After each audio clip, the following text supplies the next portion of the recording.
ครับก็เดี๋ยววันนี้นะครับผมจะมาสาธิตการพกพาบริซองนะครับก็เริ่มด้วยนะฮะที่ผมแต่งชุดนักศึกษานะครับหรือว่ามันก็จะคล้ายๆกับชุดทำงานออฟฟิศบริษัทนะครับตอนนี้ผมพกมีดอยู่ด้านหน้าเนี่ยจะมีอยู่3 เล่ม2 เล่มดีกว่า2 เล่มนะครับเล่มแรกคือมีดห้อยคอนะครับในสถานการณ์ที่เราต้องเตรียมพร้อมเนี่ยเราก็อาจจะเอาไว้ด้านนอกนะครับเพื่อเข้าถึงได้ง่ายนะครับหรือว่าถ้าเกิดเราอยู่ในสถานที่ราชการหรือว่าสถานที่ที่ต้องการการแต่งที่สุภาพหน่อยเราจะพกไว้ได้ไหนนะครับต่อไปเรื่องบริซองเนี่ยอันนี้ผมก็พกบริซองอยู่นะครับโดยการที่พกด้วยซองนะครับอันนี้คือสายคล้องเข็มขัดนะครับของตัวซองด้วยซองอยู่ในนี้นะครับจะเห็นว่าผมปลด Latch อยู่เพื่ออะไรเราดึงใช้เราเปิดได้เลย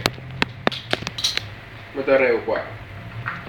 ที่เราเอาหย่อนในกระเป๋านะครับจะให้ดูนะครับก็คือมีซองแล้วดึงออกได้เลยปัญหาของ Latch คืออะไร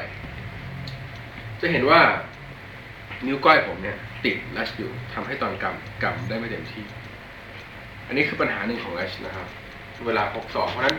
ถ้าเกิดเราพกไว้ในซองเนี่ยเอา Latch ออกนะครับเอามันออกไปต่อไปเป็นการพกโดยปิด Latch นะฮะแล้วหย่อนไว้ในกระเป๋าเฉยๆหย่อนไว้ในกระเป๋าเฉยๆเวลาเราใช้งานคือดึงขึ้นมานิ้วก้อยปลด Latch ออกเปิดผมพยายามทำให้เร็วขึ้นนะครับอีกรอบนะครับจะเห็นว่าใช้เวลาอยู่พอสมควรนะครับเพราะว่าเราต้องเปิดแล้วขั้นแรกเนี่ยเราต้องควานหามีดก่อนเพราะว่าบริซองเนี่ยส่วนใหญ่ไม่มีคลิปพอไม่มีคลิปเนี่ยเราใส่ไปในกระเป๋าเนี่ยมันจะอยู่แนวไหนเนี่ยเราก็ไม่ทราบได้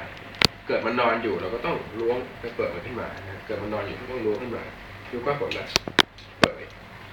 ถ้าเกิดเป็นของเบสเมดอาจจะดีหน่อยพอเราล้วงปุ๊บบีบเลยแล้วเด้งออกแล้วเปิดออกมานะครับนี่ว่าในบริซองจีนเนี่ยแล้วบริซองทั่วๆไปเนี่ยมันไม่มีระบบสปริงใช้นิ้วก้อยในการตดออกนะครับถ้าเกิดเทียบกับมีดพับแล้วนะครับที่อยู่ในกระเป๋า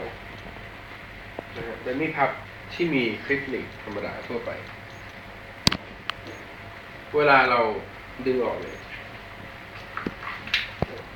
ดึงออกมาปุ๊บเปิดได้เลยเร็วมากสบายนะครับหรือบางท่านใช้เทคนิคการสะบัดเปิดมันก็จะยิ่งง่ายขึ้นนี่คือเปิดธรรมดาเปิดได้เลยเข้าถึงได้ง่ายนะครับ เดี๋ยวต่อไปนะครับผมจะให้ดูการพกบริซองแบบใช้เชือกห้อยเข็มขัดครับ